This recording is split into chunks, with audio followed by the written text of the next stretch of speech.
Hey guys, welcome back, or I guess rather I should be welcoming myself back because it's been a little bit since I've last filmed a YouTube video, and nothing is wrong, everything's great. I've still been reading. I just wanted to take a little bit of time away from YouTube and social media, really just to kind of enjoy family time and enjoy the summer. So that said, I feel like I am back, ready to dip my toe into all things bookish. Mostly because I am super excited about fall. We are almost to September, and for me personally, I am 100% ready for fall, which is why I wanted to talk about all of the fall books that I am super excited to get into, or at least hope to get into this season. Now, if you guys have been around my channel for a while, or you know anything about me, it actually even says it on my Instagram bio. I don't do TBRs.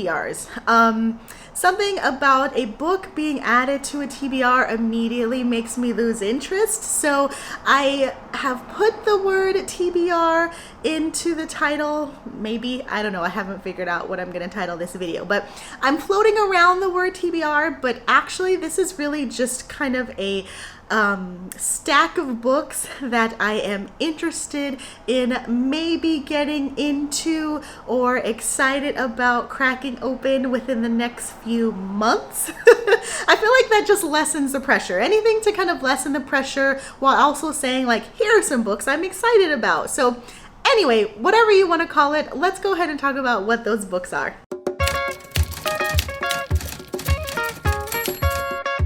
Okay, so before we dive into this list, I wanted to give a little bit of a caveat or explanation. So first things first, I kind of shopped my shelves to compile a lot of these books, and that's for a couple of reasons. I'm not on like a book buying ban or anything, but I wanted to remember what I had on my shelf so that I could finally make a dent into my already owned pile. And then also, you know, there were a lot of books that I already had last fall and probably even the fall before that I just never got around to. And so I needed to remind myself, take a trip down memory lane and kind of bring those back to the top of the stack, so to speak. So that said, this list of books is compiled into three sections. We've got books that I own, books that are new, aka that I need to buy, and then rereads. There's only a handful of books on the reread shelf. In fact, I realized I forgot to get one of those, so I need to run back and get it. But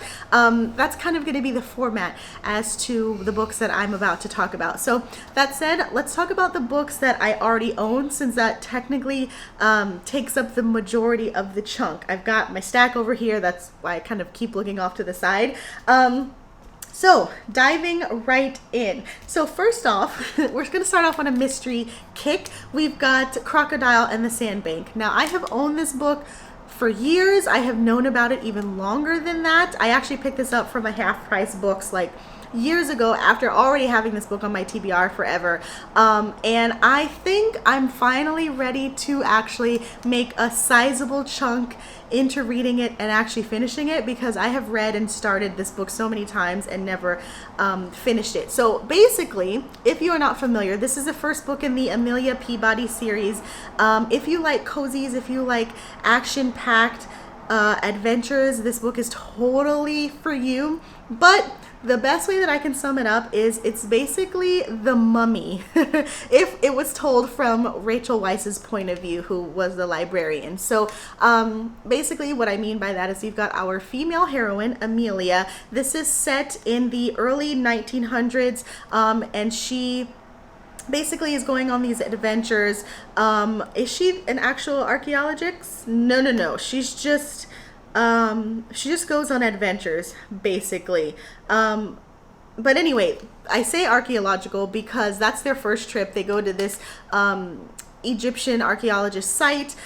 She meets this guy who does end up kind of becoming, I believe, her significant other as the series goes on. I don't think that's a spoiler because it's a long series and it's old, but basically it's action-packed and it's exactly like The Mummy in terms of like the fun, adventurous, mystery things that they run up against, and I love The Mummy. Now, that's Brendan Fraser's Mummy. I have to make that clear because there are so many adaptations. But that said, having it in the book format and then also seeing it from a independent woman's point of view makes me super excited. So this is the first book on the list. Next up, we have, these are some oldie books, but I'm okay with that. Not every book is going to be spanking new. I love a good backlist, so I don't feel like I need to explain myself, but at the same time, I just did. Anyway, so next up, we've got Patricia Cornwell's Body of Evidence. This is book number 2 in the K. Scarpetta series, and basically it's just this long-standing series that follows this woman who's a medical examiner. She kind of gets really involved in the cases. I would kind of consider this a crime fiction, which is also another genre that I really love. If you're a fan of the In-Depth series like I am, or you just like crime fiction in general, you know, Rizzoli and Isles, Law and Order, I'm drawing a blank, but there's all of these TV shows that are kind of along the similar vein, then this series is definitely for you. It's a little older, like I said. Let's see, this one was published in 92, but again, it's the second book. They clearly get kind of closer in time, but I started the first book a while back, finished it, loved it, and I want to pick this one back up because I think fall time is the perfect time for crime fiction, and that's basically why I put this one on my list. I've got another couple of books in this series on my shelf, but I'm kind of informally going in order, and this is the next one in the list.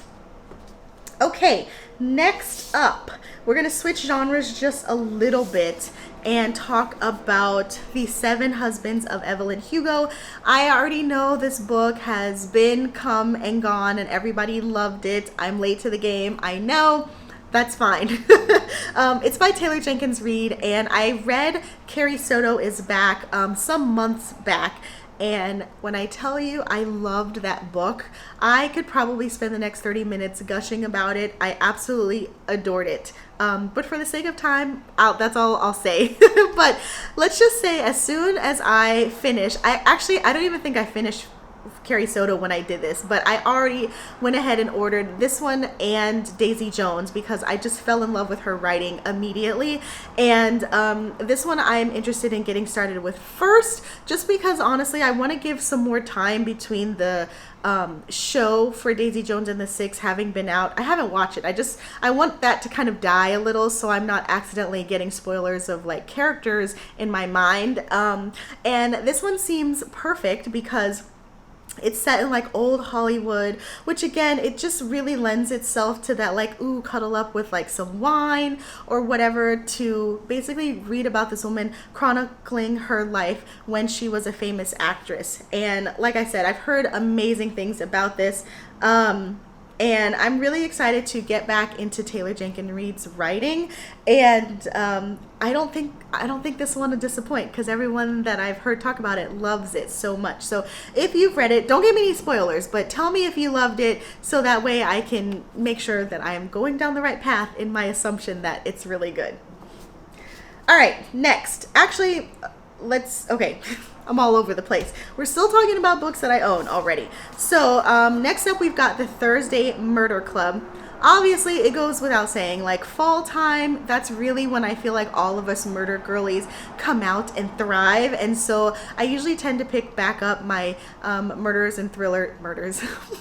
I don't pick up murders, mysteries and thrillers during that time just because the whole atmosphere lends itself to that. I actually started this one a while ago when I first got it, but I put it down because it was summertime and again my mind just wasn't ready for it, but excited to pick it back up. Let's see, I didn't get far, 30 pages in, but what I had read so far I was hooked, and so I'm excited to get back into it, especially knowing that there's already a couple more books already out in the series. But if you're not familiar, it is basically a murder mystery in which the folks who are trying to solve the crime are these handful of elderly people in a retirement village. It is set in the UK, I believe, and to me, it's not super relevant, but it's interesting because it adds another level of detail because of the way that the writing style is, and then also the settings and everything like that. So super excited to pick this one up. Friends of mine who have read this love it and also gush about the rest of the series. So I'm finally going to be hopefully part of that club, that Thursday murder club, if you might say. That was a terrible joke. It's been a while since I've done this, but that's no excuse. Okay, let's continue. More mysteries. Okay, so we are doing a take 2 because my camera died. It's fine, it's fine. So anyway, the next book that I already own that is on my list, kind of newish, but not new enough to be on the new pile, especially since I already own it. Anyway, it's Riley Sager's The Only One Left. Now, I've actually read the majority of his backlist, and this is the one whose plot I'm the most excited about, just because it involves like a bunch of the kind of thrillery tropes that I enjoy. If you're not familiar, this one is about a woman who is kind of like a home health aide, where basically she sits with elderly people during the day, keeps them company, and all that kind of stuff. And she's coming off of the heels of something bad happening at her job, so she's been out of work for a while, and so her next stint is to actually be the healthcare aide for a woman who is a recluse, who was allegedly but never convicted, responsible for maybe having murdered her own family when she was younger. Nobody knows for sure. Nobody knows the story. She's been a recluse, like I said, for all these years. And so when the home health care worker arrives there, apparently this woman is ready to tell her story as to what really happened that fateful night years and years ago. And obviously things get really twisted and mysterious. So like I said, I'm super excited to read this. I wanted to get it right away just because the hype. I love Riley Sager. But at the same time, I knew I was going to wait for fall to read it, and now is that time. Okay, so this next category is the new books category. These are books that I don't own yet, or haven't come out yet, or have just been released. Either way, still excited about them. First one up, we've got Catch Me If You Candy. I actually just bought this today. It just came out today, and I'm super pumped about it. This is the 17th book in Ellie Alexander's Bake Shop Mystery series. I'm a few books behind, but to be honest, because it takes place during fall, I'm tempted to just skip right to this one before going back because I'm stoked. Like, she has been posting all of these excited snippets and it makes me want to dive in right away. I'm sure you guys already know what this one is about, but it's about a baker named Jules, a cozy mystery. It's set in Ashland, Oregon, and like I said, this one actually takes place during fall, which, I mean, hello, how much more autumnal can you get than a cozy mystery set in fall? So don't be surprised if you see this on my Bookstagram. Okay, so these next two books I don't actually own just yet, but like I said, they're new. First one is A Birder She Wrote. First one as in first one in the set of two that I don't own. Anyway, it is the 33rd book in the Meg Langslow series. You guys know my favorite cozy mystery series, and this one has a Murder She Wrote kind of punny title, which is so perfect. It actually came out earlier this month in August, but I haven't gotten a chance to get my copy yet, but I am super stoked. I will likely listen to it in audiobook format because I absolutely adore the narrator. But this whole series follows Meg Langslow and kind of the antics of her crazy family set in Virginia, and I don't even know what the exact premise is about, but I know we're in for a good time. I know we're in for bird puns. I know we're in for crazy family antics, and I mean, what more do you need, you know? Okay, and the next book that is on my new list that I don't own yet because it's not out yet is Iron Flame. And now this is the second book, the sequel to Fourth Wing by Rebecca Yarros, which I love that book. I'm sure all of you romantasy girlies out there could attest if you've already read it, but I actually didn't know what I was getting into when I first read the book when it first came out, coincidentally. Fourth Wing is what I'm talking about. But I ended up loving it, and it ends on an extreme cliffhanger, and so needless to say, I have to get the second book immediately. Haven't decided if I'm going to pre-order because sometimes you don't actually get the book when it comes out, but either way, this is a fantasy romance that follows Violet, and basically Violet has always been deemed weak and feeble throughout her life, and when it's time for her to kind of choose her career path or her training path, she ends up going into kind of like their military sect, in which she becomes a dragon rider. And so we follow her trials and tribulations in Fourth Wing as she learns to kind of come into her own, make sure that she survives to make it to the end of training. And along the way, she makes friends, she makes enemies, she makes lovers, obviously, because the romance part of it, but I absolutely adored it, and because it ends on such a cliffhanger, I have to see what happens in the second book. I believe it actually comes out in November, so I will definitely be getting my hands on it when it's released. Okay, so the last section is all about rereads. I've only got a couple of books on this list, but that's actually 2 more than I expected since I don't usually reread a lot. But first one, high time for a ACOTAR reread. I have been meaning to reread it for a long time, but I've been seeing a lot of people doing it lately, which really makes me excited, and I feel like fall is a perfect time for fantasy in general. I won't go into detail about what it's about because I'm sure you all know, but let's just say that I own the original versions covers, and I don't love them. So when I saw this newest edition, I had to go out and basically get the whole series all over again. And it's kind of new in the sense to where these are new editions, but it's still technically a reread for me, and I'm super excited to revisit the world. Okay, last up is a personal development book called Atomic Habits. I listened to this on audiobook years ago, and I absolutely loved it. I don't read a lot of nonfiction personal development-ish, but this one I really enjoyed, and I want to revisit it because I do have a hard copy now, and then also, you know, I'm just feeling the need to make incremental positive changes in my life. And I really remember this book doing a great job with helping me implement that. Pick it up. So basically what it is about is it is a book that offers you tips and tricks, again, all about habits, breaking old ones or bad habits, creating new, healthier habits in really sustainable micro waves. Waves? That is not what I meant to say. Micro ways in little ways. It's been a while since I filmed. I can't talk.